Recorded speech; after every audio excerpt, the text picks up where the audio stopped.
Hello everyone, welcome back again. In the previous video, we discussed about what is development, different domains of development, features of development, Yuri Bronfenbrenner's model of development, Durga Anand Sinha's model, and the stages of life. And we were done with prenatal stage. So in this video, we are starting with the second stage, which is infancy stage. Infancy stage क्या होता है? It is the second stage of life and it ranges from 0 to 2 years. Okay, so इसका range क्या होता है? Infancy stage का मतलब कितने साल से कितने साल तक होता है?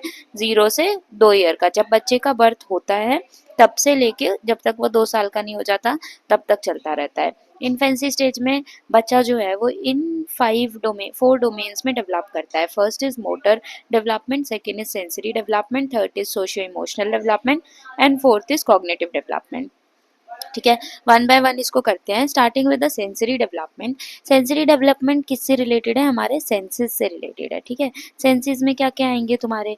आईज आ जाएगा, नोज आ जाएगा, है ना, ईयर्स आ जाएंगे. 5 सेंसेस होते हैं, सेंस ऑर्गन्स होते हैं, तुम्हें पता है. तो ये 5 सेंस ऑर्गन्स हमारे सेंसरी डेवलपमेंट में कैसे डेवलप करते हैं in a growing baby, in a newborn baby, वो हमें सेंसरी डेवलपमेंट में देखना है. सो फर्स्ट पॉइंट इज कि the baby can hear since birth. मतलब छोटा बच्चा जो होता है ना वो बर्थ के टाइम से सुन सकता है, उसको चीज़ें सुनाई देती है. ठीक है, बट उसका विजन जो होता है इट इज़ ब्लर्ड, उसको क्लियर चीज़ें नहीं दिखती, ब्लरी ब्लरी सी चीज़ें दिखती है. बट 6 महीने तक वो थोड़ा सा इम्प्रूव हो जाता है एंड 1 साल तक तो वो फुल्ली डेवलप हो जाता है, नॉर्मल विजन हो जाता है. जैसे हम देख पाते हैं ना चीज़ों को, तुम देख पाते हो बिल्कुल क्लियरली सारी चीज़ों को, 20/20 विजन होता है.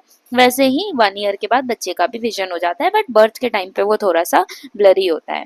Then the child can recognise mother's voice. मतलब अपनी मदर की वॉइस को वो क्लियरली रिकॉग्नाइज करता है right after few hours of birth. जैसे ही उसका जन्म होता है कुछ घंटों के बाद मदर की वॉइस को वो रिकॉग्नाइज कर पाता है.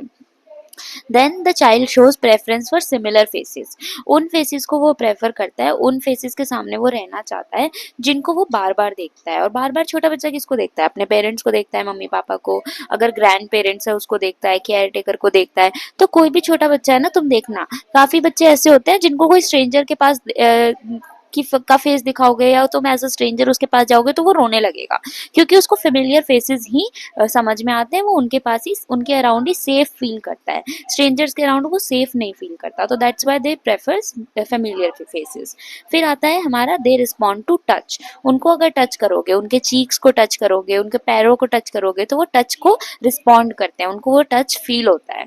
They can feel pain, obviously human है, बे इंसान का बच्चा है तो ऑब्वियसली उसको पेन फील होगा. तो ऐसे टेस्ट मत करने लग जाना कि छोटे बच्चे को जाके चींटी काट रहे हो या मार रहे हो.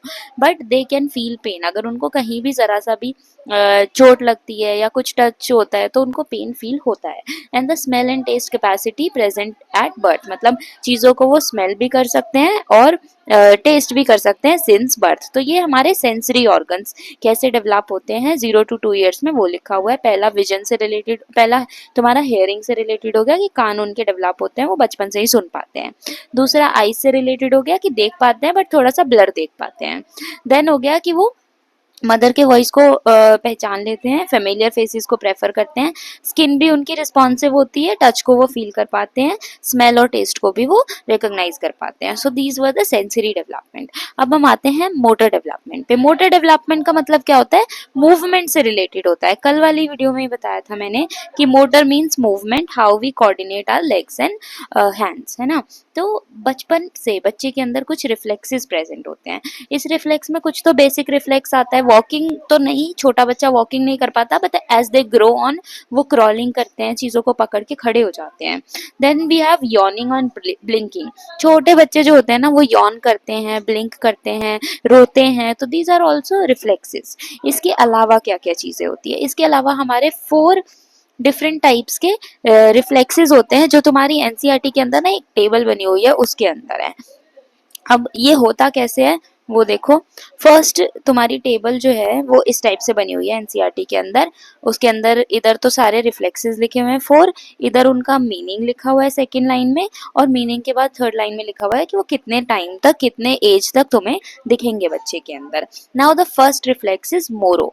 मोरो में क्या होता है? मोरो की डेफिनेशन देखो कि अगर बच्चा लाउड नॉइज सुनता है, if there is a loud noise, तो बेबी अपने हाथ पैरों को ना बाहर की तरफ फेंकता है, मतलब बाहर की तरफ स्ट्रेच करता है और अपने बॉडी को, अपने टॉर्सो को ऊपर की तरफ आर्क कर लेता है, ऐसे आर्क कर लेता है।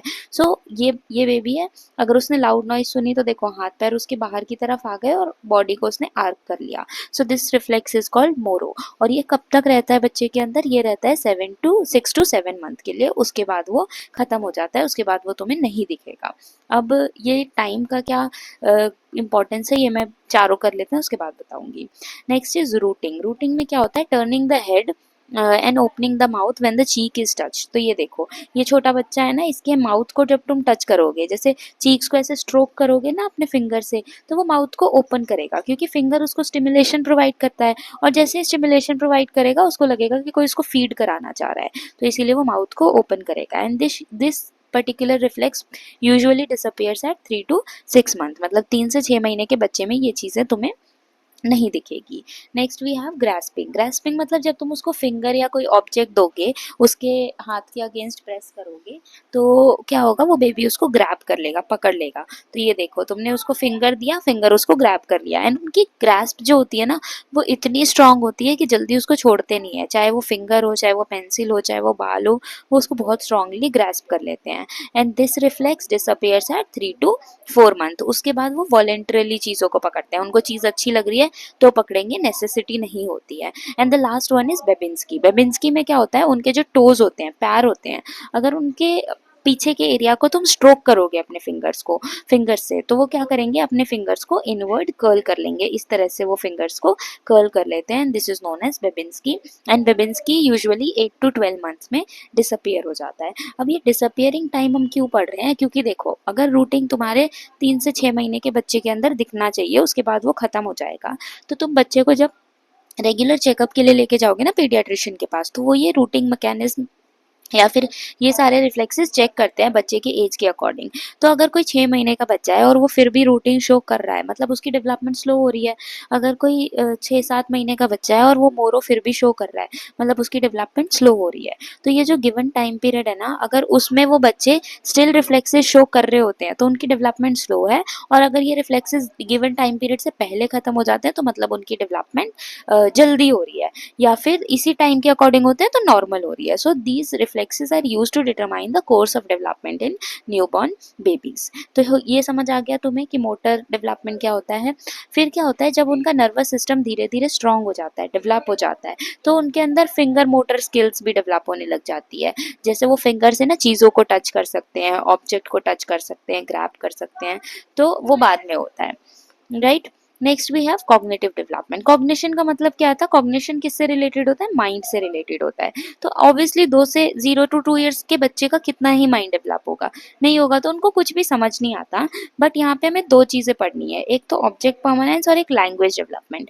0 to 2 ईयर्स का बच्चा कुछ बोल नहीं पाता स्टिल, अभी वो क्या कर रहा है? अभी वो बैबलिंग कर रहा है। बैबलिंग मतलब इनलेजिबल वर्ड्स को प्रोड्यूस कर रहा है, अजीब अजीब आवाज़ें निकालता है, कोइंग एंड बैबलिंग करता है। तो लैंग्वेज अभी उतनी ज़्यादा डेवलप नहीं होती है, लेकिन वोकलाइजेशन शुरू हो जाता है 3 to 6 मंथ्स पे, ठीक है, विद बैबलिंग। ऐसे जो बच्चे होते हैं ना, छोटे बच्चे, 2 साल तक के बच्चे, वो प्रेजेंट में रहते हैं, उनको पास्ट और फ्यूचर का कॉन्सेप्ट नहीं पता होता। तो तुम उससे पूछोगे ना कि बेटा डिनर में क्या खाया था कल, तो उनको याद नहीं रहेगा। उनसे पूछोगे कि नानी के यहाँ कब गए थे, तो वो कहेंगे 2 साल बाद, ऑल्दो वो 2 हफ्ते पहले गए, 2 साल पहले गए, बोलेंगे कि 2 साल पहले गए थे, ऑल्दो वो 2 हफ्ते पहले गए होंगे, क्योंकि उनको ऐसा लगता है कि ओ बहुत टाइम हो गया।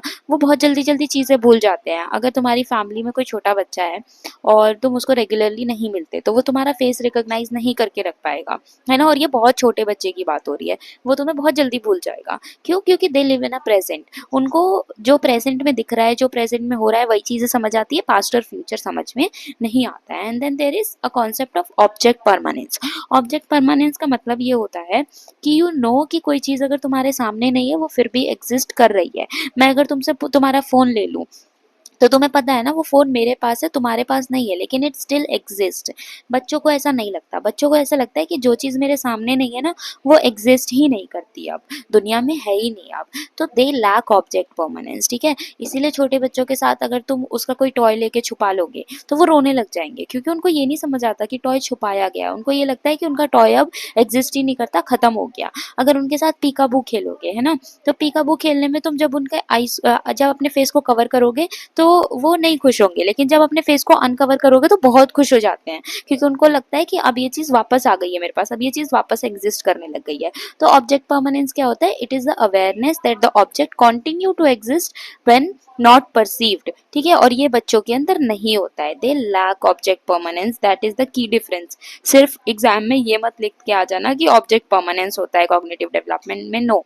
तो मैं ये लिखना है कि the children in the individuals in infancy stage lacks object permanence, which means that they believe that things do not continue to exist when they are not perceived, ठीक है। तो ऑब्जेक्ट परमानेंस हो गया, लैंग्वेज डेवलपमेंट हो गया with babbling, and they live in present. ये 3 point हो गए हमारे कॉग्निटिव डेवलपमेंट के।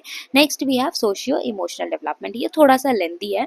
सोशियो इमोशनल डेवलपमेंट मतलब छोटे बच्चे जो होते हैं वो सोसाइटी के साथ कैसे इंटरेक्ट करते हैं और अपने इमोशंस को कैसे एक्सप्रेस और परसीव करते हैं। तो अभी हमने पढ़ा था कि इन्फेंट्स प्रेफर्स फेमिलियर फेसेस, उनको जान पहचान वाले फेसेस ही पसंद आते हैं, और जब भी उनके पेरेंट्स उनके सामने होते हैं ना, तो वो उनकी प्रेजेंस को रिस्पॉन्ड कैसे करते हैं?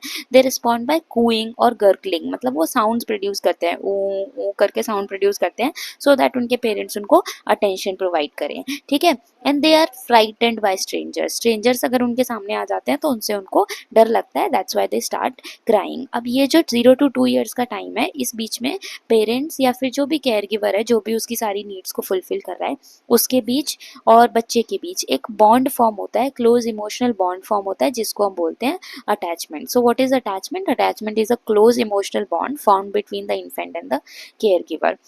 यहाँ पे केयर गिवर वर्ड क्यों यूज किया है? क्योंकि जनरली तो देखो, छोटे बच्चों की केयर कौन करता है? उसको फीड कौन करता है? उसको नहलाता कौन है? उसको खिलाता कौन है? उसको रुलाता कौन है? सब घुमाता कौन है? सब कुछ उसकी मदर करती है। But in case the mother is not present, तो कोई और भी हो सकता है ना केयर गिवर, कोई नैनी हो सकती है, कोई ग्रैंड पेरेंट हो सकता है, फादर हो सकता है। तो इसीलिए हमने यहाँ पे वर्ड यूज किया है केयर गिवर। तो whoever is looking after the child, उससे उसका एक इमोशनल बॉन्ड फॉर्म हो जाता है, जिसको हम अटैचमेंट बोलते हैं। अब इस पे एक स्टडी हुई थी जो हार्लो एंड हार्लो ने की थी। हार्लो एंड हार्लो ने किस पे की थी? बच्चे पे तो ऑब्वियसली नहीं कर सकते, तो उन्होंने मंकी बेबीज पे की थी। उन्होंने ना मंकी बेबीज को लिया, और 8 घंटे बाद उनका जैसे ही जन्म हुआ, उनका जैसे ही बर्थ हुआ, उसके 8 घंटे के बाद उनको मदर से अलग कर दिया, और उनको किसके पास रखा? उनको 2 आर्टिफिशियल फिगर्स के पास रखा, जिनको वायर्स से बनाया गया था। सो उन्होंने बहुत सारी वायर्स ली और वायर्स से 2 बड़े बड़े मंकीज बनाए, ठीक है, बिल्कुल मंकी की तरह लग रहे थे। बस फर्क दोनों में ये था कि एक सिर्फ वायर का बना हुआ था, तो बहुत अनकंफर्टेबल हार्ड स्ट्रक्चर था, और दूसरा जो बना हुआ था ना, वो वायर के ऊपर क्लोथिंग और स्पंज वगैरह रैप करके बहुत सॉफ्ट सा स्ट्रक्चर बनाया हुआ था, और दोनों के हाथ में दूध की बॉटल थी। और उन्होंने उन दोनों मंकीज के पास बेबी मंकीज को रख दिया कि वो दोनों से बेबी मंकी फीड होंगे, ठीक है। अब कुछ टाइम के बाद उन्होंने क्या नोटिस किया कि जो मंकी बहुत सॉफ्ट था, जो बहुत कंफर्टेबल था, उससे जो छोटा वाला मंकी था ना, बेबी मंकी, उसका कनेक्शन बहुत अच्छा बन गया था, मतलब बहुत अटैचमेंट बिल्ड हो गया था। वो उसके पास हमेशा जाता था, उसको कोई चीज़ चाहिए होती थी तो जाता था, उसको हैप्पीनेस शो करनी है तो जाता था, सैड होता था तो जाता था, मतलब वो हर चीज़ के लिए उसके पास जाता था। ऑन द अदर एंड जो मंकी सिर्फ एक्सपोज्ड वायर से बना हुआ था, बहुत अनकंफर्टेबल सा था, ऑल्दो उसके पास भी मिल्क की बॉटल थी, वो भी फीड कर रहा था बेबी मंकी को, स्टिल उसका उतना ज़्यादा अटैचमेंट उससे बिल्ड नहीं हुआ था, because of the uncomfortable feeling जब वो उसके पास बैठता था, उसकी वजह से। तो इसमें रिजल्ट क्या आया? रिजल्ट ये आया कि नरिशमेंट जो होता है या फीडिंग जो होती है, it is not the only factor जो इंपॉर्टेंट होता है अटैचमेंट बिल्ड करने के लिए। Contact comfort is also very important. Contact comfort मतलब क्या? कि जब मदर जो होती है या केयर गिवर जो होता है, वो बच्चे को कंफर्टेबल एनवायरनमेंट प्रोवाइड करता है, उसको कॉन्स्टेंटली जो होता है ना, जैसे छोटे बच्चे को हम क्या करते हैं? गोद में उठाते हैं, उसको पैट करते हैं, उसको स्विंग करते हैं, है ना, उसको हक करते हैं, तो ये सारी चीज़ें कॉन्टेक्ट कंफर्ट में आ जाती हैं। तो वो ज़्यादा सिक्योर फील करते हैं अपनी मदर के पास या केयर गिवर के पास, compare to when you don't show these gestures. तो इसीलिए कॉन्टेक्ट कंफर्ट जो होता है, that is also a very important factor in developing attachment. तो इसीलिए देखना, जो छोटे बच्चे होते हैं जिनके घर में बहुत लविंग एनवायरनमेंट होता है, कॉन्स्टेंटली जो होता है ना फिजिकल टच एनकरेज किया जाता है, बच्चे को हक करते हैं, उसको प्यार करते हैं, तो वो बहुत ज़्यादा ट्रस्ट करते हैं अपने पेरेंट्स को या अपनी फैमिली को, वो उनके साथ बहुत ओपन होते हैं क्योंकि वो सेफ फील करते हैं। ऑन द अदर हैंड ऐसी फैमिली जहाँ पे फिजिकल कंफर्ट को, फिजिकल टच को उतना ज़्यादा नहीं एनकरेज किया जाता, वहाँ पे क्लोज बॉन्ड नहीं होता, उतना ज़्यादा अटैचमेंट नहीं होता अपने केयर गिवर्स के साथ, ठीक है।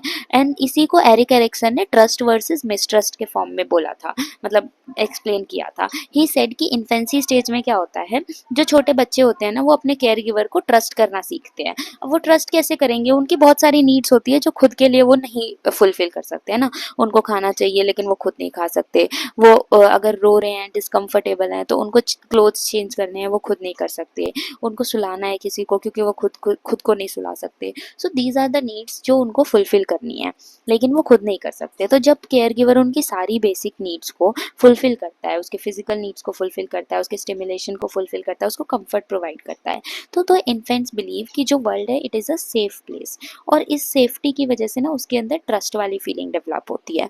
बट अगर इसका उल्टा होता है, अगर केयर गिवर टाइम पे उसकी नीड्स को मीट नहीं कर रहा है, कंसिस्टेंटली उसकी नीड्स को मीट नहीं कर रहा है ना, तो बच्चे के अंदर एक फीलिंग आ जाती है कि the world is not a safe place या अनसेफ प्लेस है वर्ल्ड, और उसकी वजह से उसके माइंड में एक मिसट्रस्ट की फीलिंग आ जाती है। अब ये आगे जाके बहुत प्रॉब्लम करता है। अगर तुम बचपन में बहुत trustful, as a trustful infant develop हुए हो, तुम्हारे अंदर ट्रस्ट वाली फीलिंग आई है, तुम्हें लगता है कि वर्ल्ड सेफ प्लेस है, तो तुम जल्दी लोगों को ट्रस्ट कर लोगे, जल्दी उनसे बॉन्ड बिल्ड कर पाओगे, जल्दी उनसे कनेक्शन बिल्ड कर पाओगे।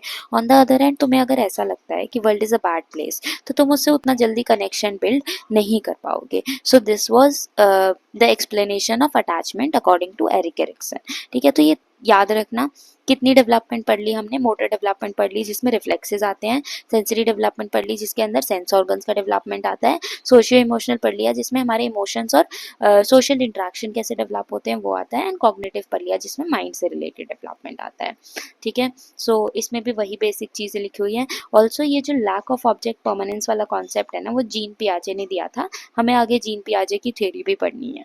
सो now we are moving to the next stage which is childhood stage. But childhood stage से पहले, हाँ चाइल्डहुड स्टेज पहले कर लेते हैं, फिर हम ये थियरी करेंगे क्योंकि इसमें ना कंपाइलेशन है सारी स्टेज का। चाइल्डहुड स्टेज कब आता है, चाइल्डहुड स्टेज, इसको ठीक कर लो, चाइल्डहुड स्टेज होता है 3 to 11 years. 3 to 11 round figure करके यहाँ पे 2 to 12 लिखा है, बट इट इज़ 3 to 12 भी कर सकते हो, ठीक है। सो 3 से 11 साल के बच्चे जो होते हैं वो चाइल्डहुड स्टेज में आते हैं। इस स्टेज में increase in height and weight बहुत ज़्यादा होता है। सो इफ़ यू ऑब्जर्व, छोटे बच्चे जो होते हैं, इन्फेंट्स जो होते हैं, वो उतनी जल्दी उतनी फास्ट ग्रो नहीं करते जितने 3 से 11 साल के बच्चे ग्रो करते हैं। तुम उनसे जितनी बार मिलोगे ना वो तुम्हें टॉल लगेंगे, उनके कपड़े हमेशा इतनी जल्दी क्यों छोटे हो जाते हैं, क्योंकि उनकी हाइट एकदम से बहुत ज़्यादा बढ़ जाती है ना, उनका वेट में बहुत ज़्यादा फ्लक्चुएशंस आते हैं। तो इस स्टेज में बच्चे फिजिकली बहुत ज़्यादा ग्रो करते हैं, they learn to jump, play and move around a lot, ठीक है। उनका वर्ल्ड भी एक्सपेंड हो जाता है क्योंकि 3 साल के बच्चे यूजुअली स्कूल जाने लग जाते हैं ना, तो फैमिली और पेरेंट्स से उनकी के अलावा उनकी लाइफ में पेयर्स भी ऐड हो जाते हैं, उनके फ्रेंड्स भी ऐड हो जाते हैं, स्कूल में टीचर्स भी ऐड हो जाते हैं, तो उनका वर्ल्ड एक्सपेंड हो जाता है। उनको कॉन्सेप्ट समझ में आने लग जाता है गुड और बैड का, क्योंकि हम छोटे बच्चों को कैसे सिखाते हैं, if you shout then you are a bad boy, if you agree to adults या if you follow the orders of adults तो you are a good boy. तो उसको हम शेयरिंग इज़ गुड, है ना, केयरिंग इज़ गुड, छोटे बच्चों को हम ऐसे कॉन्सेप्ट सिखाते हैं, तो उनके अंदर ये concept of good and bad develop होने लग जाते हैं। उनकी फिजिकल कैपेसिटी इंक्रीज हो जाती है। पहले बच्चे खुद से नहीं खा पा रहे होते हैं, अब बच्चे खुद से खा पाते हैं। पहले खुद को बच्चे ड्रेस नहीं कर पाते हैं, अब वो खुद को ड्रेस कर लेते हैं, खुद कपड़े पहन लेते हैं ना, खुद शूज़ पहन लेते हैं। सो उनकी फिजिकल कैपेसिटी काफ़ी ज़्यादा इंक्रीज हो जाती है, and hence they can perform task independently, और वो खुद के लिए गोल्स भी सेट कर सकते हैं। तो जैसे स्कूल जाने वाले बच्चों को देखना, वो क्या करते हैं, वो नेगोशिएट करते हैं मम्मी से कि अगर मैं अभी होमवर्क कर लूँ तो आप मुझे खेलने जाने दोगे। तो वो क्या कर रहे हैं, वो अपने लिए गोल्स ही तो सेट कर रहे हैं ना, कि मैं अगर जल्दी जल्दी ये काम खत्म कर लूँ, अपना गोल अचीव कर लूँ, तो मैं उसके बाद ये रिवॉर्ड ले सकता हूँ। So they can set goals for themselves. अब चाइल्डहुड में फिजिकल डेवलपमेंट कैसे होती है, जो चाइल्डहुड अर्ली चाइल्डहुड मतलब 3 to 5 ईयर्स तक की जो चाइल्डहुड है, या उससे थोड़ा ज़्यादा मान लो 7 ईयर्स तक, उसमें डेवलपमेंट 2 प्रिंसिपल्स को फॉलो करती है, सिफेलोकॉडल और प्रॉक्सिमोडिस्टल। सिफेलोकॉडल का मतलब ये होता है कि ग्रोथ जो होती है इट स्टार्ट्स फ्रॉम टॉप, मतलब हेड से स्टार्ट होता है एंड बॉटम तक जाता है।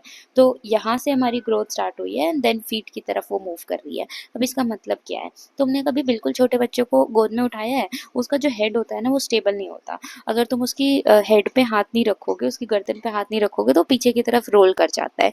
क्यों? क्योंकि उसकी अभी नेक में कोई पावर नहीं है, उसकी हेड में अभी कोई पावर नहीं है, कोई स्ट्रेंथ नहीं है। बट धीरे धीरे जैसे वो बड़े होते हैं, 2 साल के हो जाते हैं, 2.5 साल के हो जाते हैं, तो वो अपनी नेक को कंट्रोल कर पाते हैं। और अगर तुम उनको डायरेक्टली भी उठा लोगे तो भी उनका हेड जो है वो रोल नहीं करेगा, पीछे की तरफ नहीं पलटेगा। इसका मतलब क्या हुआ है? इसका मतलब है कि अब उनका हेड जो है स्ट्रांग हो चुका है, but still they can not walk. क्यों नहीं वॉक कर सकते? क्योंकि अभी हेड की डेवलपमेंट हुई है, पैरों की डेवलपमेंट नहीं हुई है। डेवलपमेंट कहाँ से मूव कर रही है? हेड टू टो मूव कर रही है। तो हेड हमारा पहले स्टेबल होता है, पैर बाद में स्टेबल होते हैं। दैट्स वाई हम अपर बॉडी को, छोटे बच्चे जो होते हैं वो अपर बॉडी को पहले कंट्रोल करना सीखते हैं एंड पैरों को बाद में कंट्रोल करना सीखते हैं, इसलिए चलना थोड़ा देर से सीखते हैं।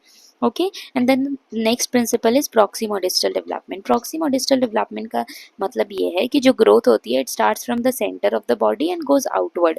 सेंटर मतलब जो हमारा कोर जो है, हमारा एब्डोमेन रीजन जो है वो जल्दी डेवलप होता है एंड बाकी हाथ पैर जो रीजन है वो लेट से डेवलप होते हैं। इसीलिए बच्चों को देखना वो करवट लेने लग जाते हैं ना, करवट लेने में।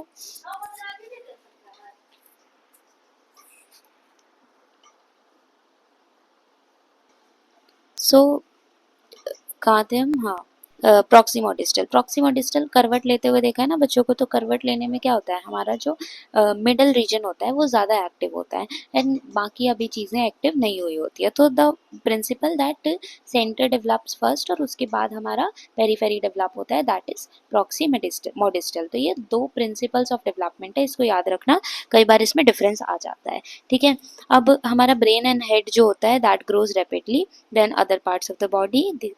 फिर जो हमारा मिडल और लेट चाइल्डहुड है उसमें इंक्रीज इन वेट बहुत होता है, इंक्रीज इन साइज बहुत होता है, क्योंकि स्केलेटल और मस्कुलर मास जो होता है वो इंक्रीज हो जाता है। So this was the physical development. Physical development मतलब बॉडी की ग्रोथ। इसके बाद जो हमारा आ रहा है वो मोटर डेवलपमेंट है। मोटर डेवलपमेंट का मतलब होता है कि हम मसल्स को कैसे यूज करते हैं। ठीक है, हम हाथ पैरों को कोऑर्डिनेट कैसे कर सकते हैं, चल कैसे सकते हैं, वो चीज़ें आ रही हैं इसके अंदर। तो जो मोटर डेवलपमेंट होती है वो दो टाइप की होती है, gross and fine motor skills. Gross मतलब बड़ी, टोटल, और फाइन मतलब छोटी छोटी। ठीक है, तो ग्रॉस मोटर स्किल्स में लार्जर मसल ग्रुप्स इन्वॉल्व होते हैं, प्राइमरीली मेनली हमारे आर्म्स और लेग्स के मसल्स इन्वॉल्व होते हैं। ठीक है, चाइल्ड जो होता है वो मूव अराउंड करना सीख जाता है कॉन्फिडेंटली एंड विद पर्पस। मतलब तुमने देखा होगा जो छोटे बच्चे होते हैं वो लंज करते हैं किसी चीज़ की तरफ, जो भी चीज़ उनको चाहिए ना उसकी तरफ भागेंगे। तो वो विद पर्पस मूव करते हैं, विद कॉन्फिडेंस मूव करते हैं, क्योंकि अब उनको चलना आ चुका है। और इस स्टेज में वो दौड़ना, भागना, रनिंग, जंपिंग, क्लाइंबिंग बहुत करते हैं। तो खुराफाती होते हैं बहुत, कहीं भी चढ़ गए, कहीं से भी कूद गए, कहीं भी जंप कर रहे हैं। क्यों? क्योंकि उनके पैर जो हैं वो अभी नए नए डेवलप हुए हैं, नए नए स्ट्रांग हुए हैं, तो उनको मज़ा आता है उसको एक्सपेरिमेंट करने में। तो ये हमारा ग्रॉस मोटर स्किल्स हो गया कि हम कैसे अपने हैंड्स और लेग्स को यूज़ कर रहे हैं। ठीक है, उसके बाद हमारा आता है fine motor skills. Fine motor skills में हम कैसे अपने फिंगर्स को यूज़ कर रहे हैं, हैंड और आई को कैसे कोऑर्डिनेट कर रहे हैं, जो कि हमारा राइटिंग में बहुत ज़्यादा काम आता है।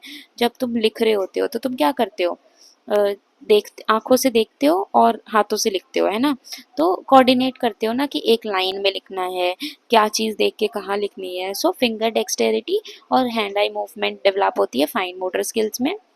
ठीक है, बहुत ज़्यादा इंप्रूवमेंट आ जाती है in task like drawing, buttoning clothes and using utensils. तो छोटे बच्चों को देखा होगा तुमने, बहुत छोटे बच्चे जो होते हैं वो पूरे हाथ को यूज़ करके खाना खाते हैं ना, they don't use their fingers to hold a spoon. क्यों? क्योंकि अभी उनकी फिंगर्स डेवलप ही नहीं हुई है। या अगर वो पेंसिल पकड़ के भी लिखते हैं ना तो ऐसे वो मुट्ठी बना के पेंसिल पकड़ते हैं, मुट्ठी के अंदर, है ना। वो उसके अंदर नहीं, फिंगर से नहीं पकड़ते जैसे हम पकड़ते हैं, क्योंकि उनकी फिंगर्स डेवलप नहीं हुई है। बट चाइल्डहुड स्टेज में वो जैसे ही आते हैं उनको ईजिली फिंगर्स को यूज़ करके चीज़ों को होल्ड करना आ जाता है, इसीलिए उनकी ड्राइंग इंप्रूव हो जाती है, राइटिंग इंप्रूव हो जाती है, वो क्लोथ्स को बटन कर सकते हैं, है ना, स्पून यूज़ कर सकते हैं, यूटेंसिल्स यूज़ करते हैं। तो बेसिकली इसका एक एग्जांपल हो जाएगा कि अगर तुम्हें डेवलपमेंट चेक करनी है बच्चे की कि उसके अंदर अभी फिंगर यूज़ करने वाली स्किल आई है या नहीं आई है, उसको बोलो क्लोज द डोर। अगर वो डोर को क्लोज कर रहा है by using the full hand, तो वो अभी क्या है, ग्रॉस मोटर स्किल्स उसके अंदर डेवलप हो गए हैं। अब उसको बोलो कि उसका लैश बंद करे, कुंडी बंद करे।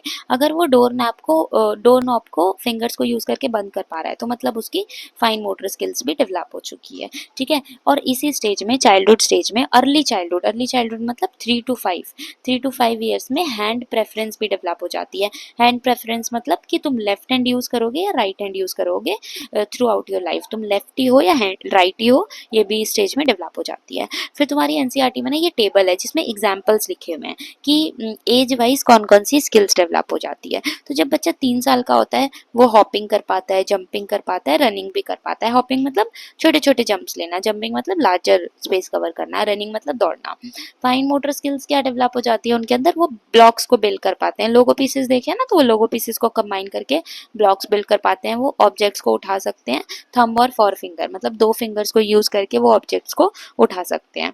फिर जब वो 4 साल के हो जाते हैं, 4 साल के होते हैं तो वो अप क्लाइम कर सकते हैं up and down with 1 foot on each step. मतलब ऐसे अगर स्टेयर्स हैं, ठीक है, तो वो क्या करेंगे, पहले इससे एक पैर रखेंगे, फिर इस पे दूसरा पैर रखेंगे, फिर इस पे एक पैर रखेंगे, फिर इस पे दूसरा पैर रखेंगे। तो दोनों पैर एक साथ नहीं रख सकते कि एक पैर रखा इस पे, दूसरा पैर इस पे, एक पैर इस पे। जैसे हम चलते हैं ना, वो वैसे नहीं चल सकते, वो धीरे धीरे चल सकते हैं। One leg then the other leg, फिर one leg then the other leg, ऐसे क्लाइम कर सकते हैं। फिर जिगजॉ पजल, जो पजल्स होते हैं ना उनके पीसेस को फिट कर सकते हैं। ये फाइन में आ गया क्योंकि इसमें फिंगर्स यूज होती हैं। देन जब वो 5 साल के हो सकते हैं तो हो जाते हैं तो बहुत दो तेज भाग लेते हैं, रेसेस में पार्ट ले सकते हैं। हैंड आर्म बॉडी ऑल जो है वो कोऑर्डिनेट करने लग जाती है। 5 साल तक ये फुल्ली डेवलप हो जाता है इनका। So these were the motor development during childhood. Motor development हो गया, फिजिकल डेवलपमेंट हो गया, दोनों में बहुत ज़्यादा डिफरेंस है। फिजिकल डेवलपमेंट होता है जब हमारी बॉडी ग्रो कर रही होती है साइज में, वेट में। और मोटर डेवलपमेंट होता है कि वो कैसे फंक्शन करती है, वर्क कैसे करती है, एक दूसरे के साथ कोऑर्डिनेट कैसे करती है, ठीक है। Now we are moving to the third domain of development जो कि है कॉग्निटिव डेवलपमेंट, और ये भी चाइल्डहुड में ही। तो कॉग्निटिव डेवलपमेंट जो होता है ना, इसमें एक ऑब्जेक्ट परमानेंस आ जाती है। ऑब्जेक्ट परमानेंस क्या बताया था कि the awareness that things exist even when they are not in front of you. तो उनको समझ में आ जाता है कि अगर तुमने उनसे उनका खिलौना ले लिया है, उनसे उनका टॉय या स्टफ्ड एनिमल ले लिया है, इसका ये मतलब नहीं है कि वो चीज़ गायब हो गई है। इसका ये मतलब है कि वो तुम्हारे पास है और तुमने उसको छुपा दिया है, ठीक है। वो मेंटली ऑब्जेक्ट्स को रिप्रेजेंट कर पाते हैं। तो child acquire object permanence first point हो गया। This enables them to use mental symbols to represent object। मतलब अगर सपोज एक बार तुमने चाइल्ड का टॉय जो है वो छुपा के कुशन के नीचे डाल दिया था, उसने पूरे घर में ढूंढ लिया और उसको वो टॉय मिला कुशन के पास, ठीक है। अब नेक्स्ट टाइम तुम जब उसको छुपाओगे ना, तो वो सीधे जाएगा कुशन के नीचे ढूंढने, क्योंकि उसको मेंटली याद है, मेंटली वो रिप्रेजेंट कर सकता है कि पिछली बार यहाँ छुपाया था तो इस बार भी यहाँ पे होगा। या फिर तुमने उसको एप्पल दिखाया और उसको बोला कि दिस इज एन एप्पल, ठीक है। नेक्स्ट टाइम से जब तुम उनको एप्पल के बारे में बोलोगे कि how does Apple look like, तो उनके माइंड में एप्पल की इमेज बन जाएगी। तो they can mentally represent things. But वो मेंटल ऑपरेशंस नहीं कर सकते अभी भी। मेंटल ऑपरेशंस मतलब अगर कोई भी फिजिकल एक्शन उनको करना है ना, तो उसको मेंटली नहीं रिप्रेजेंट कर सकते। अगर तुम उसको बोलोगे कि 2+2 कितना होता है, तो वो सॉल्व करेंगे, मतलब उसको बिल्कुल ऐसे माइंड में नहीं कर पाएंगे, ठीक है। Pre operational thought, pre operational thought क्या होता है, pre operational thought means they can represent object जो फिजिकली नहीं प्रेजेंट है। तो अगर तुम उसकी मम्मी के बारे में बोलोगे तो उसके माइंड में मम्मी की इमेज बन जाएगी। उसको ऑरेंज के बारे में पूछोगे तो उसके माइंड में ऑरेंज की इमेज बन जाएगी, although the object is not physically present. तो जो भी चीज़ें उनके आंखों के सामने नहीं है और उन्होंने कभी पहले देखी हुई है, तो वो उन चीज़ों को मेंटली रिप्रेजेंट कर सकते हैं। इसको हम बोलते हैं सिंबॉलिक थॉट, ठीक है। इसकी वजह से बच्चे जो होते हैं ड्राइंग कर पाते हैं, लोगों को याद रखते हैं, उनको रिप्रेजेंट कर पाते हैं। तो अगर तुमने छोटे बच्चों को बोला कि ड्रॉ एन एप्पल, उनको पता है कि एप्पल कैसा दिखता है, तो उसको ड्रॉ करेंगे क्योंकि उनके माइंड में उसकी इमेज बन गई है। That is what symbolic thought is, ठीक है, या pre operational thought is.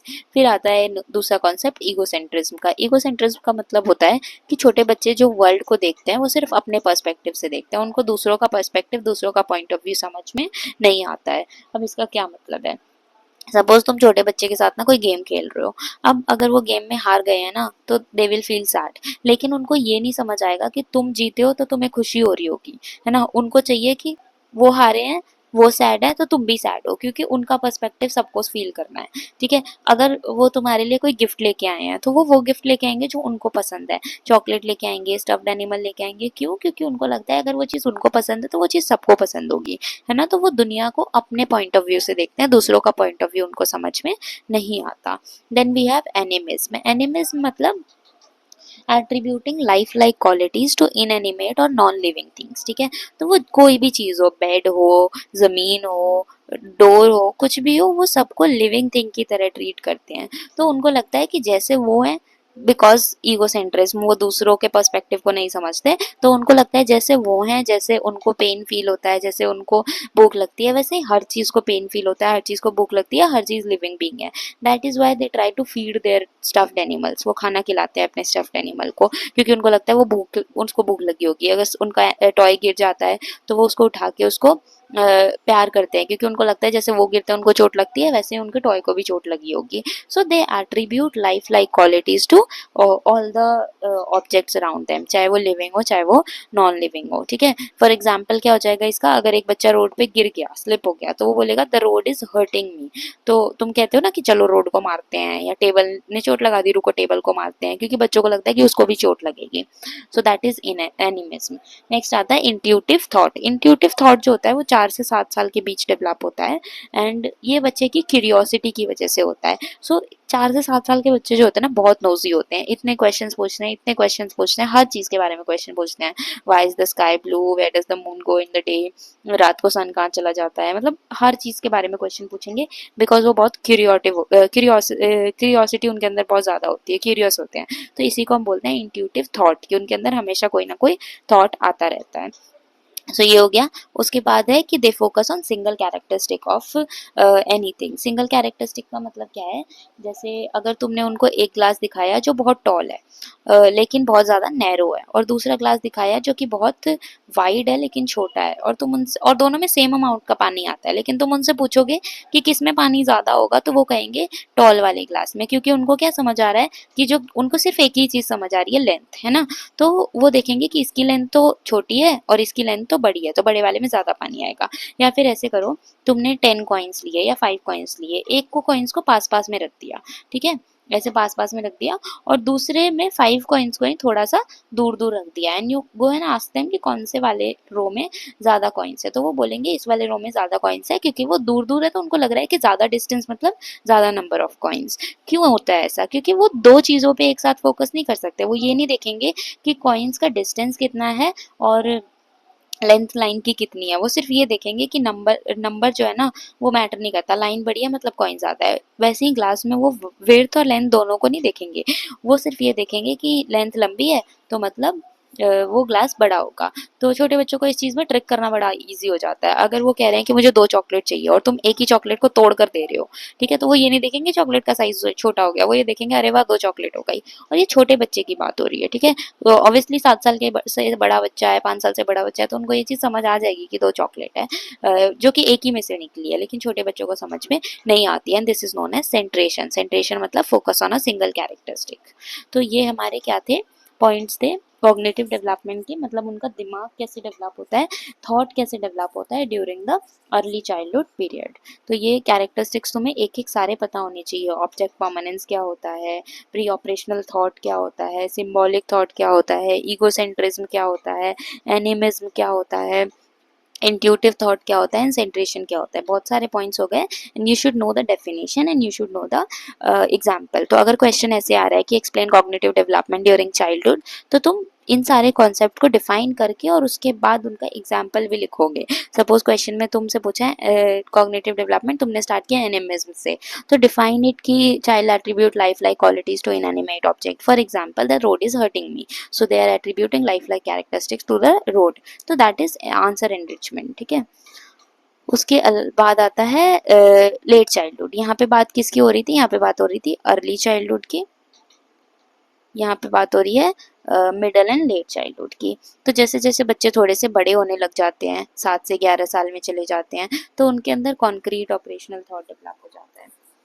Concrete operational thought का मतलब क्या है कि वो लॉजिकली सोचने लगते हैं चीज़ों को। तो अगर तुम ये वो सोचो, अगर तुमसे बच्चे ये पूछ रहे हैं कि why is the sky blue, और तुम उनको बोल रहे हो कि भगवान ने उसमें ब्लू कलर किया था, तो वो बोलेंगे कुछ भी, मतलब कोई लॉजिक ही नहीं है इस चीज़ का। ठीक है, तो उनको लॉजिकल आंसर चाहिए होता है, और इंट्यूटिव थॉट जो होता है वो लॉजिकल रीजनिंग को रिप्लेस कर देता है, मतलब इंट्यूटिव थॉट को लॉजिकल रीजनिंग रिप्लेस कर देता है। And now the child can perform reversible actions. Reversible actions मतलब तुमने क्या बोला था बच्चे को, टॉय चॉकलेट दी थी, चॉकलेट दी तो उसने बोला मुझे 2 चॉकलेट चाहिए, तो तुमने एक ही चॉकलेट को तोड़ दी और उसको बोला ये लो 2 चॉकलेट। अब जो 7 से 11 साल के बच्चे हैं ना, वो नहीं मानेंगे उस बात पे। क्यों नहीं मानेंगे? क्योंकि उनको पता है कि वो एक ही चॉकलेट थी जो तुमने तोड़ी है, वो माइंड में उस चीज़ को रीप्ले कर सकते हैं, तो रिवर्सिबल एक्शन को कर सकते हैं वो। ठीक है, या फिर तुमने क्या किया, क्ले लिया, ठीक है, एक ही क्ले को 2 इक्वल साइज में डिवाइड किया, उनके सामने कर रहे हो ये चीज़, 2 इक्वल साइज में डिवाइड किया और फिर उसको different shape they the such that एक जो है वो दूसरे से बड़ा लग रहा है देखने में। बट सिंस उन्होंने देखा है तुम्हें वो एक्शन करते हुए कि वो एक ही क्ले जो है वो इक्वल पार्ट्स में डिवाइड होके ये 2 शेप्स बने हैं, तो उनको पता है कि वो जो है ना क्वांटिटी दोनों की सेम है। तो तुम उनसे अगर पूछोगे कि किसमें ज़्यादा क्ले है, तो अब वो छोटे नहीं रहे, अब उनको ये चीज़ समझ आ गई है कि दोनों में इक्वल अमाउंट ऑफ क्ले है। क्यों? क्योंकि they can reverse actions mentally. So reversible, अब वो मेंटली ऑपरेशंस को रिवर्सली परफॉर्म कर सकते हैं, और ईगोसेंट्रिज्म में डिक्लाइन आ जाता है। 7 से 11 साल के बच्चे जो होते हैं वो अब दूसरों का पॉइंट ऑफ व्यू भी समझने लग जाते हैं, चीज़ों के मल्टीपल कैरेक्टरिस्टिक्स को एक साथ में परसीव करने लग जाते हैं। तो अब अगर कॉइन वाला एक्सपेरिमेंट इन पे करोगे कि 5 कॉइन रख दिए, एक की लाइन लंबी है एक की लाइन छोटी है, तो उनको पता है कि दोनों में सेम अमाउंट ऑफ कॉइन्स हैं, क्योंकि वो काउंट कर सकते हैं। तो ये 3 पॉइंट हो गए हमारे कॉन्क्रीट ऑपरेशनल स्टेज के। ठीक है, अब तुम्हारे घर में अगर डिफरेंट एज ग्रुप्स के बच्चे हैं, 3 to 5 ईयर्स के हैं, 5 to 7 ईयर्स के हैं, 7 to 11 ईयर्स के हैं, तो तुम ये एक्सपेरिमेंट्स उन पे करके देख सकते हो। तो जितनी ज़्यादा प्रैक्टिकल लर्निंग होगी ना, उतना तुम्हें अच्छे से समझ आएगा। 2 ग्लास लो, दोनों में पानी डालो या कलर लिक्विड डालो, अलग अलग शेप लो, और उनसे पूछो किस में ज़्यादा है, तो और फिर देखो उनका रिस्पॉन्स क्या आता है। तो ये तुम घर में भी करके देख सकते हो। ईगोसेंट्रिज्म में डिक्लाइन आ जाता है, मतलब उनकी थिंकिंग बहुत ज़्यादा फ्लेक्सिबल हो जाती है, दूसरों का पॉइंट ऑफ व्यू समझने लग जाते हैं, वो किसी भी चीज़ को मेंटली रिट्रेस कर सकते हैं। दे कैन, बट अभी भी वो एब्स्ट्रैक्ट थिंकिंग नहीं परफॉर्म कर सकते। ठीक है, उनसे अगर पूछोगे कि बेटा what does ideal family mean to you, उनको नहीं पता आइडियल फैमिली क्या होती है। उनको तो बस इतना पता है कि मेरी फैमिली है, मेरी फैमिली में मम्मी पापा दादा दादी हैं। उनको नहीं पता कि आइडियल क्या होता है, आइडियल फ्रेंडशिप क्या होती है, एब्स्ट्रैक्ट चीज़ें क्या होती है जिनके बारे में हम मेंटली सोचते हैं, वो आइडियाज़ जो फिजिकली नहीं प्रेजेंट होते। तो अभी इतना ज़्यादा इनका माइंड डेवलप नहीं हुआ है कि एब्स्ट्रैक्ट चीज़ों के बारे में वो सोच सके। ठीक है, the growing of cognitive abilities in child facilitate language acquisition. तो इस स्टेज में उनकी वोकेबलरी बहुत ज़्यादा इंक्रीज हो जाती है, ग्रामर डेवलप हो जाती है, क्योंकि वो लैंग्वेज को एक्टिवली सीख रहे हैं। ठीक है, तो छोटे बच्चे भी बोलते हैं, 5 साल के बच्चे भी बोलते हैं, बट वोकेबलरी उनकी लिमिटेड होती है, ग्रामर में कई बार वो गलतियां करते हैं, बट अब जो है उनकी ग्रामर काफ़ी ज़्यादा डेवलप हो जाती है और वोकेबलरी बहुत ज़्यादा वास्ट हो जाती है। सो ये कब आता है? ये हमारा आता है लेट चाइल्डहुड में। ठीक है, चाइल्डहुड के भी 3 पार्ट्स बताए थे ना, ये आता है हमारा अर्ली चाइल्डहुड में। So this is early childhood, छोटे बच्चे 3 से 5 साल के, and this is late childhood 7 to 11 years. अब छोटे बच्चों में इमोशनल डेवलपमेंट कैसे होती है? इमोशनल डेवलपमेंट से पहले ना हम पियाजे का कॉग्निटिव मॉडल कर लेते हैं। सो जीन पियाजे एक रिसर्चर था, उसके खुद के काफ़ी सारे बच्चे थे, तो उन्होंने उसने ना उनको ऑब्जर्व करके एक मॉडल निकाला, जिसमें उसने बोला कि जो हमारे बच्चों में कॉग्निटिव डेवलपमेंट होती है, उनका जो माइंड डेवलप होता है वो 4 स्टेजेस में होता है। ठीक है, अब ये 4 स्टेजेस ना तुम्हारी बुक में एक टेबल के अंदर बना हुआ है। अदरवाइज अगर तुम बुक में पढ़ने के लिए बैठोगे ना, तो ये सारे स्टेजेस अलग अलग स्टेज, अलग अलग एज या लाइफ स्टेज में मेंशन है। जैसे सेंसरी मोटर स्टेज है वो इन्फेंसी में मेंशन है। ठीक है, इन्फेंसी वाला जो पार्ट है। फिर ये वाला जो है प्री ऑपरेशनल और कॉन्क्रीट ऑपरेशनल, ये दोनों ही चाइल्डहुड में मेंशन है। ठीक है, चाइल्डहुड में। और फॉर्मल ऑपरेशनल जो है वो एडोलेसेंस में मेंशन है। तो ये अलग अलग बिखरे हुए हैं ऐसे बुक में, तो टेबल में पढ़ लो या फिर यहाँ से पढ़ लो। तो फर्स्ट स्टेज जो होती है वो सेंसरी मोटर स्टेज होती है। सेंसरी मोटर स्टेज जो होती है वो 0 to 2 ईयर्स की होती है। इसमें बच्चे ना कोऑर्डिनेशन करना सीखते हैं, कोऑर्डिनेशन के साथ साथ ऑब्जेक्ट परमानेंस नहीं होती। ठीक है, ऑब्जेक्ट परमानेंस नहीं होती इनके अंदर, जो ये 2 साल के बच्चे होते हैं, 2 साल तक के बच्चे होते हैं। उसके बाद इनके अंदर हमने क्या क्या कैरेक्टरिस्टिक्स पढ़े थे। ईगोसेंट्रिज्म होता है, ईगोसेंट्रिज्म के साथ साथ एनिमिज्म होता है, एनिमिज्म के साथ साथ क्या होता है, क्यूरियोसिटी होती है जिसकी वजह से वो इंट्यूटिव क्वेश्चनिंग करते हैं। तो ये सारे कैरेक्टरिस्टिक्स इसके लिखोगे तुम कि सेंसरी ऑपरेशनल स्टेज में एनिमिज्म होता है, ठीक है, इंट्यूटिव क्वेश्चनिंग होती है, इंट्यूटिव, राइटिंग पे ध्यान मत देना, तुम सुन के लिख लो। इंट्यूटिव क्वेश्चनिंग होती है, देन सेंट्रेशन होता है, सेंट्रेशन के साथ क्या होता है, और ईगोसेंट्रिज्म होता है, ठीक है, lakhs object permanence, object permanence. तो ये कैरेक्टरिस्टिक्स हैं सेंसरी मोटर स्टेज के, मतलब सेंसरी मोटर स्टेज में ये चीज़ें हमारे साथ होती है। नेक्स्ट, जो बच्चा थोड़ा सा बड़ा हो जाता है तो वो कौन से स्टेज पे आ जाता है, वो आ जाता है प्री ऑपरेशनल स्टेज पे। प्री ऑपरेशनल स्टेज का टाइम होता है 2 to 7 ईयर्स। 2 to 7 ईयर्स मतलब क्या हो गया, अर्ली और मिडिल चाइल्डहुड है ना, तो अर्ली चाइल्डहुड और प्लस हमारा मिडिल चाइल्डहुड। अब इस स्टेज के कैरेक्टरिस्टिक्स क्या है, सिंबॉलिक थॉट डेवलप हो जाता है और ऑब्जेक्ट परमानेंस स्टैब्लिश हो जाता है। अब वो डिफरेंट फिजिकल एट्रीब्यूट्स को कोऑर्डिनेट कर पाते हैं कुछ हद तक। उसके बाद जो बस इतना ही है, intuitive questioning replaced by logical thoughts या logical thinking. Then the child moves to the next stage which is concrete operational stage, ठीक है, ये प्री टीन वाला स्टेज है, प्री टीन।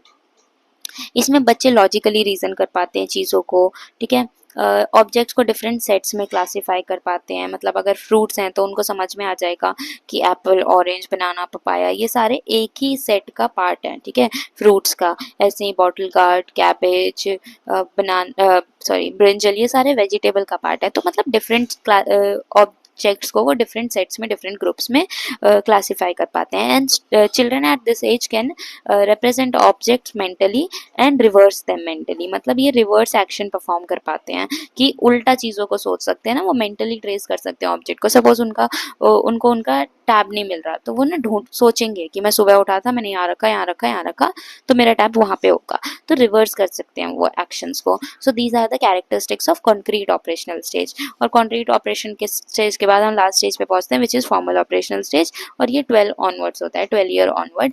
इसमें एब्स्ट्रैक्टली चीज़ों को सोचने लग जाते हैं और हाइपोथेटिकली वो रीजन करने लग जाते हैं।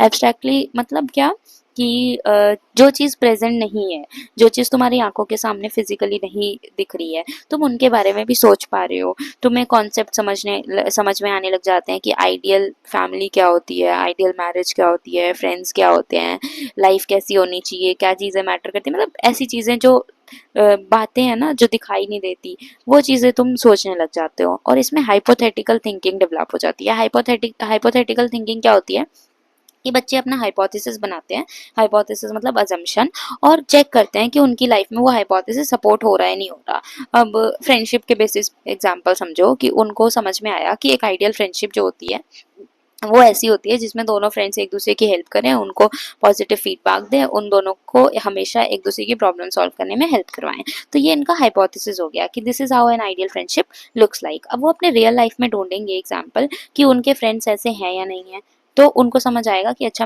अगर उनके फ्रेंड्स ऐसे हैं तो उनका हाइपोथेसिस करेक्ट हो गया, तो उनका हाइपोथेसिस से उन्होंने डिड्यूस कर लिया अपनी लाइफ में रिजल्ट्स। ऐसे ही वो सोचेंगे कि एक काइंड पर्सन कैसा होता है। काइंड पर्सन ऐसा होता है जो अपनी चीज़ों को शेयर करे, जो दूसरों की गलतियाँ माफ़ कर दे, दूसरों से ज़्यादा प्रॉब्लम्स ना क्रिएट करे। और वो देखेंगे कि वो खुद ऐसे हैं या नहीं है। अगर उनके हाइपोथेसिस को सपोर्ट कर रहे हैं तो वो उसको करेक्ट मानेंगे नहीं। तो मतलब ऐसे अजम्पशन के बेसिस पे वो चीज़ों को समझने की कोशिश करते हैं। So these are the 4 stages जो जीन पियाजे के मॉडल में आता है, and this is very very important. इस पे बहुत क्वेश्चन आते हैं, directly indirectly case study based बहुत क्वेश्चन आते हैं। सो तुम्हें हर स्टेज का कैरेक्टरिस्टिक पता होना चाहिए कि सेंसरी स्टेज में बच्चा कितने साल का है और उसके अंदर क्या क्या कैरेक्टरिस्टिक डेवलप हो रहे हैं। प्री ऑपरेशनल में बच्चा कितने साल का है और उसके अंदर क्या क्या कैरेक्टरिस्टिक डेवलप हो रहे हैं। Same for both the next stages. तो ये हमारा डेवलपमेंट हो गया। ये तुम्हें टेबल पे मिल जाएगा, जो एनसीईआरटी है ना उसमें पेज नंबर 48 पे सबसे टॉप पे टेबल 3.2 बनी हुई है, उसमें मिल जाएगा, जो न्यू बुक है उसके अंदर। सो इसको अच्छे से लर्न कर लेना, टेबल को भी लर्न कर लोगे ना तो वो भी सफिशियंट है। Now we are moving to the next kind of development, next domain of development, which is cognitive हो गया, मोटर हो गया, फिजिकल हो गया, सोशियो इमोशनल। सोशियो इमोशनल में क्या होता है? सोशियो इमोशनल मतलब हम सोसाइटी से कैसे इंटरेक्ट करते हैं, इमोशंस हमारे कैसे डेवलप होते हैं। इस पर्टिकुलर स्टेज में, चाइल्डहुड स्टेज में, 3 कॉन्सेप्ट बच्चे के अंदर डेवलप हो जाते हैं। फर्स्ट इज सेल्फ आइडेंटिटी, उसकी सेल्फ के बारे में कि वो खुद एज अ पर्सन कैसा है। ठीक है, अब ये फिजिकल और मेंटल दोनों होता है। फिजिकल क्या हो गया कि वो बॉय है या गर्ल है, टॉल है या शॉर्ट है, स्ट्रांग है या वीक है, ये सारी चीजें। मेंटल कैसा हो गया कि वो इंटेलिजेंट है या नहीं है, काइंड है या नहीं है, उसकी पर्सनैलिटी कैसी है। तो ऑब्वियसली फिजिकल चीजें पहले डेवलप होती है, मेंटल चीजें बाद में डेवलप होती है ना। जो छोटे बच्चे होंगे ना अर्ली चाइल्डहुड में, उनको ये चीज जल्दी दिखेगी, okay I am a boy but my friend is a girl, ठीक है, या I am a girl my friend is a boy. तो उनको ये दिखेगा, I have black hair my friend has brown hair, I have black eye my friend have blue eyes. तो उनको physical चीजें जल्दी दिखेंगी। थोड़े से बड़े होंगे ना तो उनको साइकोलॉजिकल चीजें भी दिखेंगी कि I have scored more marks than my friend, तो मैं उससे ज़्यादा इंटेलिजेंट हूँ, या मैं लोगों से ज़्यादा लड़ाइयाँ नहीं करता तो मैं उससे ज़्यादा काम हूँ, वो मुझसे थोड़ा ज़्यादा रूड है। तो उनको साइकोलॉजिकल सेल्फ भी बाद में समझ आने लगता है। फिर जेंडर का कॉन्सेप्ट उनको समझ में आने लगता है कि मैं बॉय हूँ, बॉयज़ ऐसे बिहेव करते हैं, वो गर्ल्स हैं, गर्ल्स ऐसे बिहेव करती हैं। तो ये चीज़ें भी उनको समझ में आने लगती है, और साथ के साथ उनके अंदर मोरल डेवलपमेंट भी आती है। मोरल का मतलब क्या होता है? The judgement of right from wrong. उनको क्या सही है क्या गलत है ये चीजें धीरे धीरे पता चलने लग जाती है through the interaction with their society. ठीक है, तो अर्ली चाइल्डहुड में देखो क्या होता है। अर्ली चाइल्डहुड में children begin to develop a sense of identity through socialization. Socialization मतलब लोगों से इंटरेक्ट करके, लोगों से बातचीत करके उनको एक सेंस ऑफ आइडेंटिटी आ जाती है। अब कैसे होता होगा ऐसा? सपोज एक छोटी सी बच्ची है, ठीक है, वो जब भी लोगों से मिलती है, जब भी उसको उसके पेरेंट्स कहीं पार्क में लेके जाते हैं या अपने रिलेटिव्स के घर लेके जाते हैं, तो हर कोई उसको बोलता है wow you are so pretty, you are so cute. तो उसके माइंड में ये चीज़ घुसती है ना कि अच्छा आई एम क्यूट। तो ये उसकी फिजिकल कैरेक्टरिस्टिक उसको समझ में आ रही है ना। या फिर कोई बच्चा है, उसको हमेशा ये बोलते हैं कि वाओ ये तो अपने एज के बच्चों से काफ़ी ज़्यादा लंबा है, काफ़ी ज़्यादा टॉल है। तो उसको समझ में आ रहा है कि आई एम टॉल, है ना। तो सेल्फ अंडरस्टैंडिंग भी होती है और सोशलाइजेशन के थ्रू सेंस ऑफ आइडेंटिटी भी डेवलप होती है। और एरिक एरिक्सन ने इस स्टेज चाइल्डहुड में एक स्टेज दी थी। अब if you remember Erik Erikson का नाम, तो हमने इन्फेंसी स्टेज में पढ़ा था कि first stage of development Erik Erikson के अकॉर्डिंग होती है ट्रस्ट वर्सेस मिसट्रस्ट। अब इसके अंदर ना आगे 8 और स्टेजेस हैं, तो ये सेकेंड स्टेज है इनिशिएटिव वर्सेस गिल्ट। इनिशिएटिव और गिल्ट दो ऑपोजिट ट्रेट्स हैं, इनमें से कोई एक ही होगा बच्चे के अंदर। अब ये होता क्या है? तो सपोज किसी के पेरेंट्स ऐसे होंगे, जो बच्चा जब जब कोई इनिशिएटिव लेता है ना, बच्चा खेलता है तो पेरेंट्स उसको और मोटिवेट करते हैं, इनकरेज करते हैं। बच्चा कोई क्वेश्चन पूछता है तो वो रिगार्डलेस ऑफ बी कितना भी वो स्टूपिड क्वेश्चन हो, पेरेंट्स उसको आंसर करते हैं क्योंकि बच्चे को वो चीज़ नहीं पता। तो बच्चे के अंदर एक इनिशिएटिव की फीलिंग आएगी, मतलब वो हर चीज़ में इनिशिएट करेगा चीज़ों को, कॉन्फिडेंट हो जाएगा, उसको ऐसा लगेगा कि मैं जो भी कर रहा हूँ, मुझे चीज़ें पता है, मैं जो भी कर रहा हूँ वो वर्दी है। ठीक है, ऑन द अदर एंड अगर ऐसे पेरेंट्स हैं जो बच्चे के क्वेश्चंस को आंसर नहीं करते, क्योंकि उसको बोलते हैं कि कितना बेवकूफ़ सा क्वेश्चन पूछ रहा है, ये क्या गेम खेल रहा है, प्रिटेंड प्ले। छोटे बच्चे प्रिटेंड प्ले खेलते हैं ना कि ऐसे ग्रुप ऑफ चिल्ड्रन होता है कि मैं मम्मी हूँ, मैं पापा हूँ, मैं ऑफिस जा रहा हूँ, ये क्या बेवकूफ़ जैसे गेम खेल रहा है। तो बच्चे को हमेशा ना गिल्ट वाली फीलिंग आएगी कि मुझे कुछ भी नहीं पता, मैं कोई भी काम करता हूँ, पेरेंट्स ऐसे गुस्सा हो जाते हैं। तो वो आगे जाके इनिशिएट नहीं करेंगे किसी भी एक्टिविटी को, और ऐसे बच्चे आगे जाके बहुत शाय या एंशियस हो जाते हैं। ठीक है, तो ये एरिक एरिक्सन की सेकेंड स्टेज ऑफ डेवलपमेंट है। Then supportive responses encourage initiation. अभी बताया कि पेरेंट्स अगर सपोर्टिवली रिस्पॉन्स करेंगे तो इनिशिएशन होगा, अगर डिसमिस करेंगे तो गिल्ट हो जाएगा, जो कि आगे जाके लाइफ में रह जाता है। और ऐसे बच्चे बहुत सेल्फ कॉन्सेप्ट उनका बहुत नेगेटिव हो जाता है, सेल्फ डाउट उनमें बहुत होते हैं, उनका कॉन्फिडेंस बहुत लो होता है। तो ये बहुत गलत चीज़ है। ठीक है, फिर अर्ली चाइल्डहुड से वो कहाँ जाते हैं? मिडिल चाइल्डहुड में जाते हैं। तो अभी उनकी फिजिकल कैरेक्टरिस्टिक्स उनको समझ आए थे, अब उनको इंटरनल कैरेक्टरिस्टिक्स समझ आएंगे कि मैं बहुत स्मार्ट हूँ, या फिर मुझे प्राउड फील होता है जब मुझे रिस्पॉन्सिबिलिटीज़ मिलती है। तो उनके अपने बारे में उनको ये चीज़ें भी समझ आने लगेगी। चाइल्ड खुद को सोशल एक्सपेक्ट में डिफाइन भी करने लग जाते हैं। जैसे अगर कोई बच्चा है वो आर्ट क्लब का मेंबर है तो वो उसमें प्राइड लेगा, कोई बच्चा है वो नॉर्थ इंडियन है, साउथ इंडियन है, तो वो उसको भी समझने लग जाएगा। तो उनको सोसाइटी के ग्रुप समझने लग जाते हैं। फिर वो सोशल कंपैरिजन भी करने लगते हैं, मतलब अपने फ्रेंड्स के साथ खुद को कंपेयर करने लग जाते हैं कि I got more marks than Atul. तो उनको ये चीज़ें भी समझ आने लग जाती है। तो 3 पॉइंट्स है। First point point is internal characteristic, second point is कि सोशल एस्पेक्ट्स उनको समझ आने लग जाते हैं, so they can define themselves through social aspects and social comparison भी होता है उनके अंदर. Then we have moral development.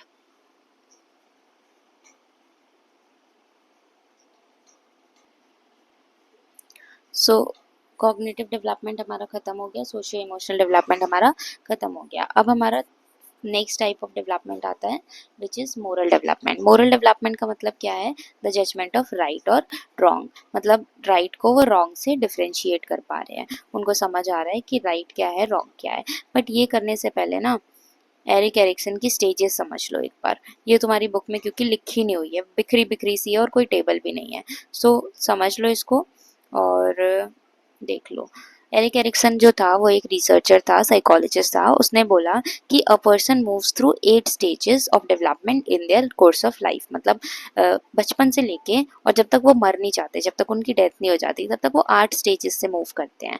ठीक है, और हर स्टेज में ना 2 ऑपोजिट ट्रेट्स होते हैं जिनमें से कोई एक उनके अंदर डेवलप होता है. सो जो 0 to 1 ईयर का बच्चा होता है उसके अंदर ट्रस्ट या मिसट्रस्ट की फीलिंग डेवलप होती है, और हर स्टेज जो है अगले स्टेज को इन्फ्लुएंस करती है. ठीक है, अगर बच्चे की नीड्स को फुलफिल किया गया है तो वो ट्रस्ट करना सीखेगा सबको, तो वो सिक्योर हो जाएगा. अगर उसकी नीड्स को फुलफिल नहीं किया गया तो वो लोगों को ट्रस्ट नहीं कर पाएगा, तो वो इनसिक्योर हो जाएगा. ठीक है, ऐसे ही ये वाला मत करना, ये वाला टेबल का कॉलम जो है ये इंपॉर्टेंट नहीं है. देन नेक्स्ट स्टेज आता है 1 to 3 ईयर का बच्चा. इसमें autonomy versus shame and doubt आता है. मतलब सेंस ऑफ पर्सनल कंट्रोल अगर होता है, लोग बच्चे को, पेरेंट्स जो है वो एनकरेज करते हैं कि वो खुद के काम खुद करें, उनको खुद ड्रेस पहनने देते हैं, उनको खुद खाना खाने देते हैं, तो उनको लगता है कि okay I can function independently. तो वो ना बहुत इंडिपेंडेंट टाइप के हो जाते हैं, वो हर काम खुद कर पाते हैं, अकाउंटेबिलिटी लेते हैं, उनके अंदर कॉन्फिडेंस आता है. ऑन द अदर हैंड अगर बच्चे को पेरेंट्स कुछ करने ही नहीं देते, उनको खिला भी खुद ही रहे हैं, हिला भी खुद ही रहे हैं, हर काम खुद ही कर रहे हैं, तो उनके अंदर ना वो डिपेंडेंस रह जाएगी, इंडिपेंडेंस उतनी जल्दी उनके अंदर नहीं आएगी. Next stage of life is initiative versus guilt. Initiative का मतलब क्या है कि बच्चा अगर कुछ एक्शन ले रहा है, कुछ बता रहा है तुम्हें, कुछ पूछ रहा है तुमसे आके, और तुम उसको पॉजिटिवली उसका आंसर दे रहे हो, उसको एनकरेज कर रहे हो, तो उसके अंदर एक इनिशिएशन की फीलिंग आ जाएगी. वो हमेशा रिस्पॉन्सिबिलिटी लेना चाहेगा, हमेशा कॉन्फिडेंट फील करेगा. ऑन द अदर हैंड तुम अगर उसको डिस्करेज कर रहे हो कि ये कैसा क्वेश्चन है, ये कैसा गेम है, तो उसके अंदर ना एक गिल्ट की फीलिंग आ जाएगी. वो कभी भी रिस्पॉन्सिबिलिटी लेना नहीं चाहेगा, वो छुप छुप के रहेगा, दब दब के रहेगा, कॉन्फिडेंस उसका लो हो जाएगा. ठीक है, ऐसे ही तुम्हारे बाकी स्टेजेस हैं जो कि एनसीईआरटी में है नहीं उतने, बाद में आएंगे. अडल्टहुड और एडोलेसेंस स्टेज में एक स्टेज आती है इंडस्ट्री वर्सेस इंफीरियोरिटी. मतलब बच्चे अगर अपने लिए गोल सेट करते हैं, उनको फुलफिल करते हैं, तो उनके अंदर प्राइड की फीलिंग आती है, उनको लगता है कि वो अपने गोल्स को फुलफिल इंडिपेंडेंटली कर सकते हैं, उनके अंदर एक कॉम्पिटेंस डेवलप होती है. अगर ऐसा नहीं कर पाते, वो गोल्स इंडिपेंडेंटली सेट नहीं करते, तो उनके अंदर वो कॉम्पिटेंस वाली फीलिंग नहीं आती. देन ड्यूरिंग 12 to 18 ईयर्स, मतलब जो एडोलेसेंस ईयर्स हैं, उसमें आइडेंटिटी वर्सेस रोल कन्फ्यूजन. अगर बच्चे अपनी पर्सनल आइडेंटिटी को एक्सप्लोर कर पाते हैं, उनको समझ आता है कि वो एज अ पर्सन क्या है, उनका सेंस ऑफ सेल्फ क्या है, तो उनके अंदर आइडेंटिटी बिल्ड होती है. अगर उनको सेंस ऑफ सेल्फ नहीं समझ में आता, सेंस ऑफ सेल्फ क्यों नहीं समझ आएगा? क्योंकि वो लोगों से इंटरेक्ट नहीं करते होंगे, बाहर सोसाइटी में किसी से बात नहीं करते होंगे, उतना ज़्यादा पार्टिसिपेट नहीं करते होंगे चीज़ों में, तो उनके अंदर हमेशा ना ये रोल कन्फ्यूजन वाली चीज़ रहेगी. उनको चीज़ें समझ में ही नहीं आएंगी जल्दी कि वो एज अ पर्सन कैसे हैं, उनको क्या चीज़ें पसंद है, उनके अंदर क्या कैरेक्टरिस्टिक्स हैं, और ये कन्फ्यूजन थ्रू आउट लाइफ चलता जाएगा. देन जब थोड़े बड़े हो जाते हैं, एडल्टहुड में चले जाते हैं, 18 to 40 ईयर्स, तो इंटीमेसी वर्सेस आइसोलेशन. इंटीमेसी मतलब वो अपने साथ के लोगों के साथ, अपने पेयर्स के साथ एक सिक्योर रिलेशनशिप बिल्ड कर पा रहे हैं, अपने पार्टनर के साथ इंटीमेट लविंग रिलेशनशिप बिल्ड कर पा रहे हैं. लेकिन वो तभी होगा ना जब उन्होंने ये सारे स्टेजेस कॉन्फिडेंटली पास ऑन कर लिए हैं. अगर उन्होंने इनमें ढंग से डेवलप नहीं किया है या फिर कॉन्फिडेंटली इन स्टेजेस को पास नहीं किया है, तो वो कैसे हो जाएंगे? वो लोगों से आइसोलेट होके रहेंगे, क्योंकि उनको ऐसा लगेगा कि मैं वर्दी ही नहीं हूँ, मेरे को फ्रेंड्स क्यों ही पसंद करेंगे, मुझे कोई पर्सन पार्टनर क्यों ही मिलेगा, क्योंकि मेरे अंदर कॉन्फिडेंस ही नहीं है. तो वो हमेशा आइसोलेट होके रहेंगे, लोगों से दूर दूर रहेंगे, विच इज़ नॉट आइडियल. ठीक है, फिर थोड़े और बड़े होते हैं, 40 to 65 ईयर्स में जाते हैं, तो जनरेटिविटी वर्सेस स्टैग्नेशन. जनरेटिविटी क्या होता है कि अगर मैंने अपनी लाइफ में कुछ अच्छा किया है, मैंने अपनी लाइफ में कंट्रीब्यूट किया है, मैं अच्छे काम कर रही हूँ, मुझे ऐसा लग रहा है कि मेरी लाइफ वर्थ लिविंग है, तो मेरे अंदर ना एक feeling of accountability, sense of identity आ जाएगी कि चलो मैंने बहुत चीज़ें छोड़ी है अपने आने वाली जनरेशन के लिए, सोसाइटी को कंट्रीब्यूट किया है।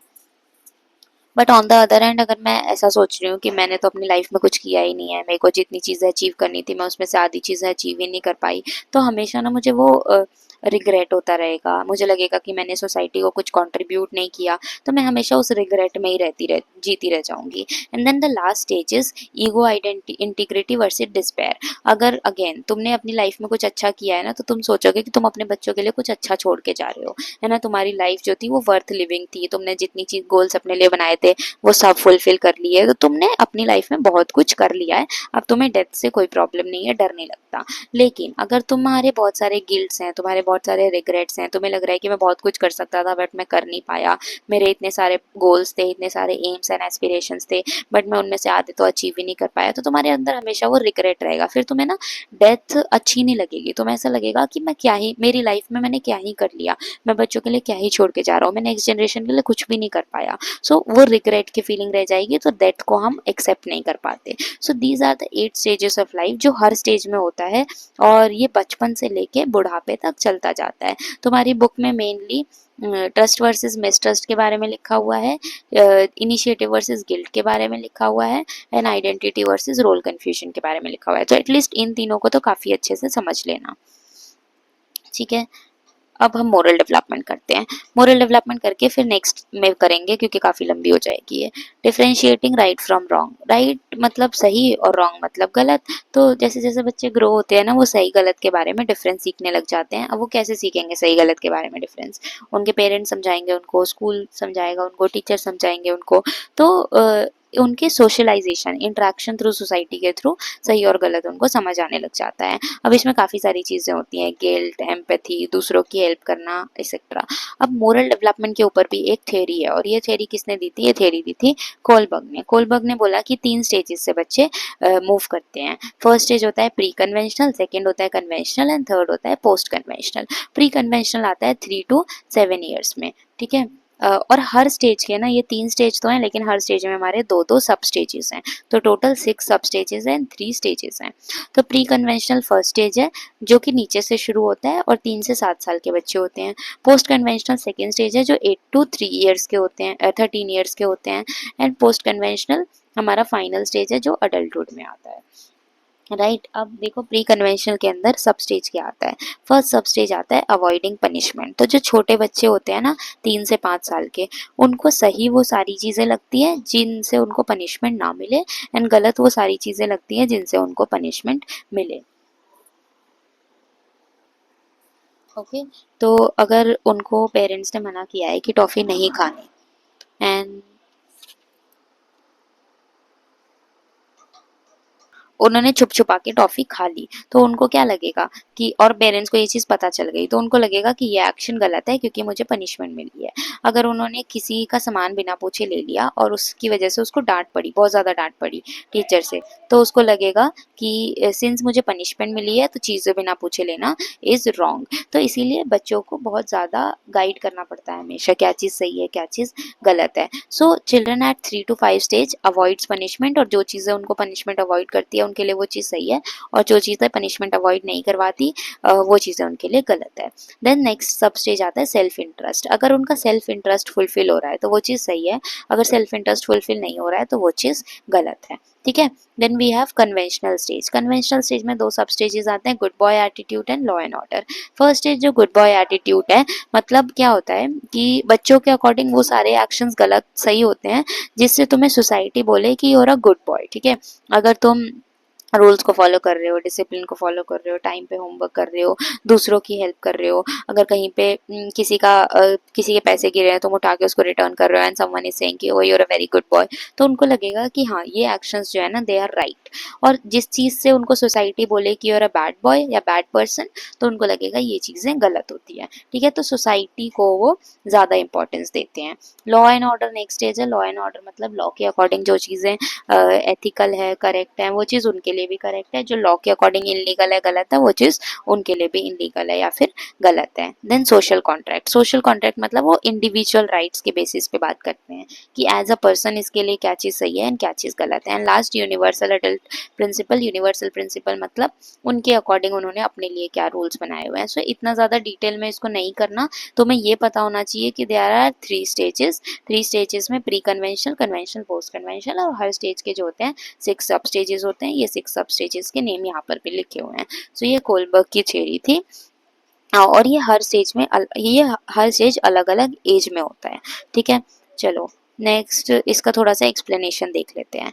एक्सप्लेनेशन में क्या है कि moral development involves learning to distinguish between right and wrong, है ना। मोरल डेवलपमेंट में क्या आता है कि बच्चे जो हैं वो ये डिफ्रेंशिएट करना सीख रहे हैं कि कौन से एक्शन सही हैं और कौन से एक्शन गलत हैं। नेक्स्ट इसके अंदर प्री कन्वेंशन स्टेज होता है फर्स्ट स्टेज, जो कि हमारा 9 ईयर्स तक चलता है। इसके अंदर मोरल रीजनिंग किसके बेसिस पे डिफाइन होती है, एक्सटर्नल अथॉरिटी के बेसिस पे। एक्सटर्नल अथॉरिटी मतलब तुम्हारे पेरेंट्स हो गए, तुम्हारे केयर गिवर्स हो गए। अगर वो बोलेंगे ये चीज़ सही है, पनिशमेंट देंगे, तो वो चीज़ गलत है, पनिशमेंट नहीं देंगे तो वो चीज़ सही है। तो actions are consider wrong if they lead to punishment and right if they lead to reward. तो वो एक्शन सही होते हैं जिससे रिवॉर्ड मिलता है, वो एक्शन गलत होते हैं जिससे पनिशमेंट मिलता है।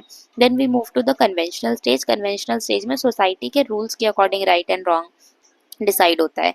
जो एक्सपेक्टेशंस दूसरों की है, अगर तुम उसको फुलफिल कर रहे हो तो दैट एक्शन इज राइट, अगर उसको तुम फुलफिल नहीं कर रहे हो तो दैट एक्शन इज रॉन्ग। ठीक है, एंड धीरे धीरे इन रूल्स को इंटरनलाइज कर लिया जाता है। इंटरनलाइज मतलब अगर बचपन से तुम ये सुनते आ रहे हो कि लोगों को अब्यूज करना इज रॉन्ग, अब्यूज करना इज रॉन्ग, ठीक है, तो तुमने उसको अपने रूल्स में इंक्लूड कर दिया है कि लोगों को अब्यूज करना इज रॉन्ग, तो ये चीज़ गलत है। ठीक है, एंड फिर उन गाइडलाइंस को हम थ्रू आउट लाइफ फॉलो करते हैं। तो मोरल रीजनिंग कैसे डेवलप होती है, children think about right and wrong differently at different stages, जो हम अभी करके आ चुके हैं, पढ़ के आ चुके हैं। Moral development is a gradual process, मतलब ये बहुत स्लो होता है, एकदम से डेवलप नहीं हो जाता। As the child mature they develop better coordination, balance and improve language and begin to think rationally. ये हटा देना, ठीक है। सो मोरल डेवलपमेंट हमने कर लिया। अब हमारी एडोलेसेंस की स्टेज रह गई। एडोलेसेंस में क्या क्या चैलेंजेस आते हैं वो रह गए। अडल्टहुड रह गया एंड ओल्ड एज रह गया। इन सबको हम नेक्स्ट में करेंगे। टिल देन इतना पढ़ लो, इन पे क्वेश्चंस कर लो एंड मेक श्योर एनसीईआरटी में कोई भी ऐसे डाउट्स हैं, कोई भी ऐसे क्वेश्चन है, कोई पॉइंट है जो तुम्हें समझ नहीं आया, तो तुम उससे रिलेटेड क्वेश्चंस पूछो, I will answer them. And इसके बाद ना हम कुछ क्वेश्चंस करेंगे। जब ये चैप्टर पूरा खत्म हो जाएगा तो प्रैक्टिस क्वेश्चन या रिवीजन असाइनमेंट करेंगे, so that you get an idea कि क्वेश्चंस किस टाइप से पूछे जाते हैं। अब तुम्हें ये तो समझ आ गया मोरल डेवलपमेंट होता क्या है, ये भी तो पता होना चाहिए ना कि उस पर क्वेश्चन कैसे आता है और उसका आंसर हमें कैसे करना है। सो वो भी करेंगे। Till then bye bye, that's it.